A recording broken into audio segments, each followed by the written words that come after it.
America का सुनहरी दौर शुरू हो चुका है। हम अमेरिका को मजीद मजबूत बनाएंगे, आज़ादी इजहार राय का हर कीमत पर तहफ़्फ़ुज़ करेंगे। अमेरिकी सदर डोनाल्ड ट्रंप का वाशिंगटन कैपिटल हिल में कौमी प्रेयर नाश्ते से खिताब, कहा हमारे पास नाकाबिल यकीन विरसा है, हम अपने हीरोज़ को इज्जत देने जा रहे हैं, हम कभी हार नहीं मानेंगे।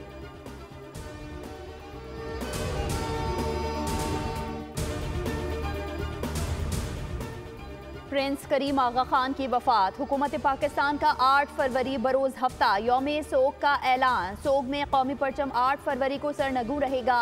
वज़ीर आज़म की मंजूरी के बाद काबीना डिवीजन ने नोटिफिकेशन जारी किया।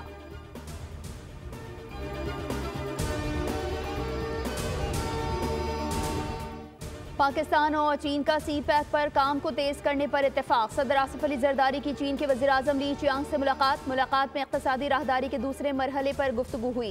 काबिले तजदीद तवानाई, साइंस एंड टेक्नोलॉजी शोबों में ताउन पर गौर किया गया। मुलाकात के बाद ठट्ठा सीमेंट कंपनी और चीन के चेंगोंग कंस्ट्रक्शन ग्रुप में MOU पर दस्तखती तकरीब हुई। नायब वज़ीर आज़म इसहाक डार, वज़ीर आला सिंध सैयद मुराद अली शाह भी मुलाकात में मौजूद थे। मुआहदों के तहत पाकिस्तान में सीमेंट की पैदावार में इजाफे के लिए प्रोडक्शन लाइन लगाई जाएगी।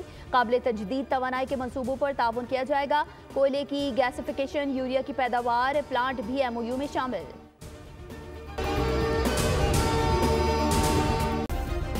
सब्सक्राइब करें और बेल दबाएं ताकि कोई खबर रह न जाए।